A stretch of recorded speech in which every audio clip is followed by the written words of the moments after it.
ओहो, तो एजे साड़ी सरियावल जाता।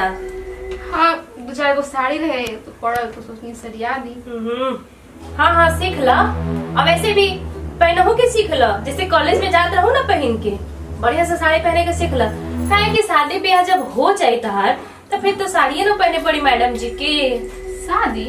हाँ शादी, जैसे हमार शादी भइल बा वैसे तारो शादी हुई। काहे ससुराल जाए के मन नहीं की करत का? पर दीदिया अभी हम बियाह खातिर तैयार नहीं। ओहो, सब यही कहेला, हमहू कहत रही माई के, माई हमरा के बियाह नहीं के करे के हम ना जाए। लेकिन जाना तारू, शादी तो ऐसा चीज है जो लड्डू खाई उहो पछताई और जे ना खाई उहो पछताई। समझ गईलू ना? इस सब बात हम समझत नहीं।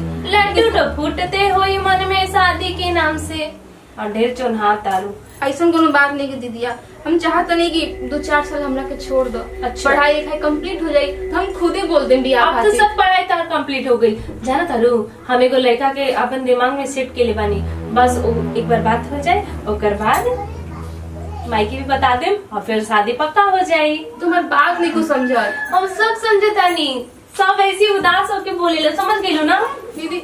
जाना तारू की हमार चचेरा देवर हवन, अब देखी उनके से शादी हो जाये ना तो फिर हमने दोनों के बहन मिलके खूब मस्ती करम। ठीक, तू हमार दीवानी हो जाइबो। चला ही रख दा, अब ना कुछ खा ला। आप तरह तो चल। ठीक। ई दीदिया भी ना जब देखा तब बियाह कैले रहेले। अब ओकरा हम कैसे बताई कि हम केहू और के पसंद करीला? बता देम ओहू में दिक्कत, और ना बताइम ओहू में दिक्कत। शादी हमार केहू और के बाद ही है लोग, ये तो हमरा से ना हो पाई।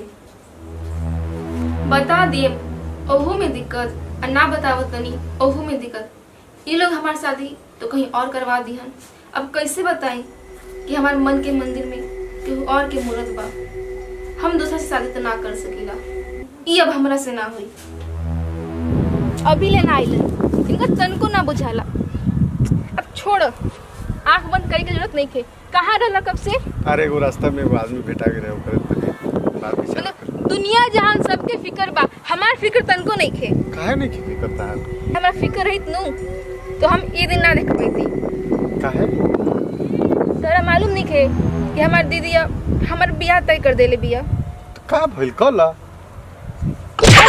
हम तोहरा लिखा नहीं थी कि प्यार के और से अब बियाह के और से।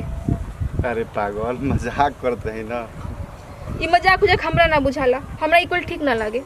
तुम मजाक लेकर ले जला करके सीरियस ले के जरूरत नहीं है। तू जानत नहीं खो दीदिया के जो रंग ढंग बा ना, ओकरा से तो साफ बुझाता कि वो हमार बियाह कराइए के रही। हमरा कुछ समझ में नहीं आवत कि हम का करी। तहर का मतलब का विचार बा, का कहे के मन बा बोलो। हम साच कहतनी, तू हमरा के यहाँ से ले चलो, हमने के भाग चलल जाओ। चलो तारीख ये इच्छा बात है, भाग चला का साच ना? पक्का? कल यही जगह पे हमारा वेट करिए, हमने के भाग चलल जाओ। पक्का चलो। चल।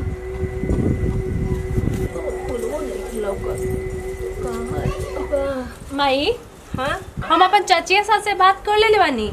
हाँ तैयार हो गई बड़ी लोग शादी करे खातिर। फोटो तो देखलू का? तब हम रिया के फोटो भेजले रही ना, कितना वो अब जाना तारू अपन देवर बबुआ के भी हम भेज दिले बानी फोटो।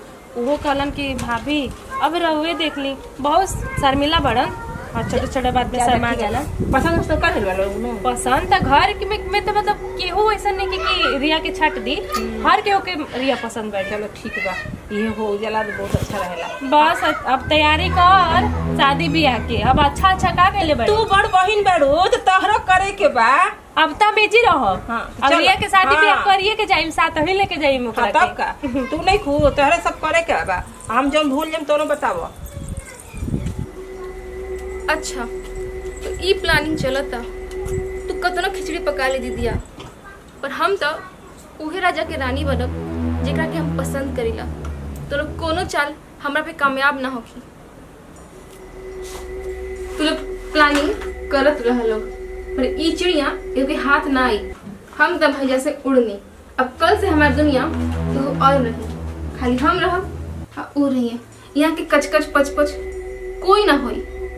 कहीं दूर हमनी के बस 2 जना, ना दीदिया रही ना माई रही।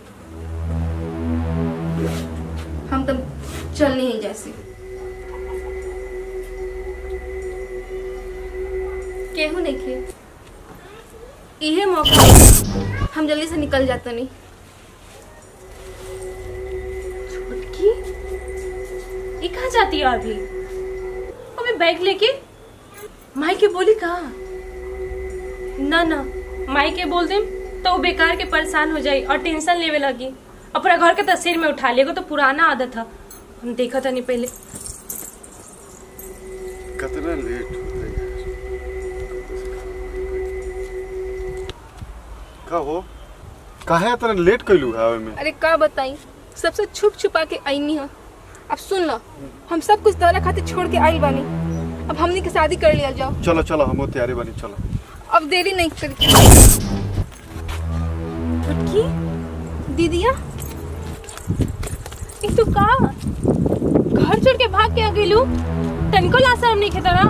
आ कम से कम वो बाप के बारे में तो सोचे के चाहिए जी, जीवन भर इज्जत कमौलस और तू क्षण भर में मिट्टी कर देलू। अरे शर्म करा। और तू बहुत प्यार करत रहा, कितना जाना था तू एक रखे? जरा बताओ तो हमहू जानी कितना। हमार माई से ज्यादा जानत हो तू एक रखे? हमार माई का तहार माई दुनिया की कोनो माई होई नु त अपन औलाद के ना दुनिया से 9 महीना ज्यादा जाने ली। काहे सींचे ले अपन खून से अपन कोख में। जब ही ओकर ना भइली त तहार हो जाई, कौना गारंटी बा? आज अपन माई बाप के तारा खातिर छोड़ के आइल बड़ी लड़की, त कल तो केहू और के चलते तोहरो के छोड़ दी? बोला क्योंकि घर की इज्जत के बसावे के सीखा, उजाड़े के ना। तारो घर में इज्जत होई। बहुत अच्छा तो कैले, वहाँ घर में शादी के माहौल बनल बा। अत यहाँ नया जिनकी हम मजबूर ऐसा कौन मजबूरी? कहल गई बना, जेकर सुख माई बाप से ना पूरा होई ना, दुनिया में कोई ऐसा लड़का नहीं खे जो सुख पूरा कर दी, वो भी अपन मन से भाग के। हाँ, अरे माई बाप एगो भिखमंगा के भी हाथे धरा दिला ना तो वे भगवान हो जालन। कम से कम सोच के भी तो करे के चाहिए कुछ। जब यह लड़का से ब्याह करे के रहे तो जाके घर में बोल देते कि माई हमके केहू लड़का पसंद बा, हम ओकरे से ब्याह करम, खुशी खुशी करा दिले रहतन लोग। पर ना, ताकि तो तू इतना बड़ हो गई बड़ो ना, माई बाबू जी से भी बड़ हो गई लोग। अब इतना में भी शर्म ना होई तो धिक्कार बता रहा जिसन बेटी पे। अरे हम भी का भूले लगी नहीं, फालतू में इतना टाइम वेस्ट कर देनी तानी लोग के भाषण दे के। ना दीदी, जा तू लोग। वो सही कहत रही कि जब तू अपना माई बाबू के नाम भइलो तो तू हमारा काम। सही कहत रही दीदी, हमरा के माफ कर दी कि जब तू अपना माई बाबू के छोड़ के आ सकत रो तो का गारंटी बा कि तू हमरा के छोड़ के नहीं जा सकत? ठीक कहत रो दीदी। दीदी के बात के समझिए और थोड़ा सा सोचिए ओकरा बारे में। ई सही बोलत रही दीदी, हमरा के माफ कर दी, हम जाते हैं।